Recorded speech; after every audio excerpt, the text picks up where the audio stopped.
Hello viewers, আশা করি আপনারা খুবই ভালো আছেন। আজকে আলোচনা করব মাইক্রোসফট এক্সেলে সিরিয়াল নাম্বার ক্রিয়েট করার পর যদি আপনি এক বা একাধিক রো যদি আপনি হাইড করে দেন, তারপরও দেখবেন যে সিরিয়াল নাম্বার অটো আপডেট হয়ে গিয়েছে। তাহলে এই সিস্টেম আপনি কিভাবে ক্রিয়েট করবেন? দেখুন, এখানে এই যে দুটি টেবিল রয়েছে, এই দুটি টেবিলের মধ্যে থেকে দেখুন 3 নাম্বার, 4 এবং 5, অর্থাৎ 2, 3, 4 এই তিনটি সিরিয়াল নাম্বার আমি যেমন হাইড করে দিচ্ছি। কিবোর্ডের কন্ট্রোল কি প্রেস করে 9 কি প্রেস করলাম, দেখুন অটোমেটিকভাবে এখানে হাইড হয়ে গেল। হাইড হওয়ার পর দেখুন এখানে 1, 2, 3 ফার্স্টে যে টেবিলটি রয়েছে এখানে কিন্তু সিরিয়াল নাম্বার অটোমেটিক দেখুন একদম আপডেট হয়ে গিয়েছে। দ্বিতীয় যে একটি টেবিল রয়েছে এতে কিন্তু দেখুন সিরিয়াল নাম্বার কিন্তু অটো আপডেট হয়নি। যেমন 2, 3, 4 এই তিনটি সিরিয়াল নাম্বার কিন্তু এখানে নাই।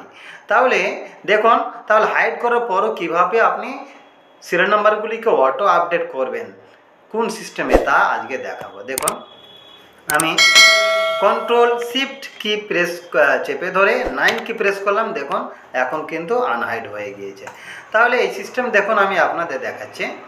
এই সেলটিকে সিলেক্ট করলাম, তারপরে ইকুয়ালটি দিলাম। ইকুয়ালটি দেওয়ার পর এখানে এগ্রিগেট ফাংশন ইউজ করবা। এখানে ফার্স্ট ব্র্যাকেট দেওয়ার সাথে সাথে দেখুন এখানে এই অপশান ক্রিয়েট হয়ে যাবে। এখানে 3 নম্বর যে অপশান রয়েছে কাউন্টার, এই অপশান এখানে চুজ করতে হবে। আপনি এখানে ক্লিক করতে পারেন, বা এখানে যদি আপনি 3 যদি টাইপ করে দেন তবুও কিন্তু এখানে হয়ে যাবে। কমা দিলাম, কমা দেওয়ার সাথে সাথে আবার এরকম একটি অপশান ক্রিয়েট হয়ে যাবে। এখানে দেখুন নম্বর 1-এ রয়েছে ignore hidden rose nested subtotal and aggregate function. 3 নম্বরে রয়েছে ignore hidden rose error value nested subtotal and aggregate function. 5 নম্বরে দেখুন ইগনোর হিডেন রো। বেশ কয়েকটি অপশান রয়েছে, যে কোনো একটি অপশান আপনি দিতে পারেন। আমি দেখুন এখানে 3 নম্বর অপশান দিলাম, কমা দিলাম।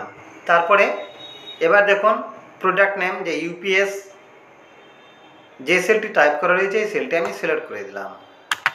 তারপরে C2 এই ভ্যালুটিকে F4 কি প্রেস করে লক করে দিলাম।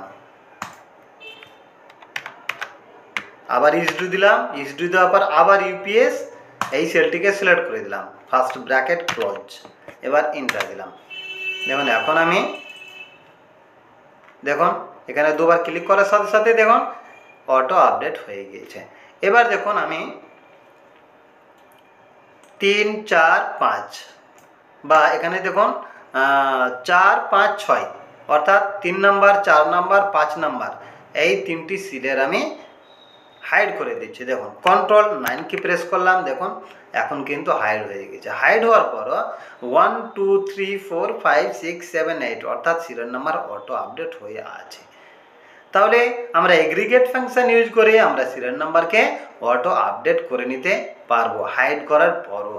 আবার দেখুন আমি আনহাইড করে দিচ্ছি, কন্ট্রোল শিফট এবং 9 কি প্রেস করলাম, দেখুন এখন কিন্তু আনহাইড হয়ে গিয়েছে।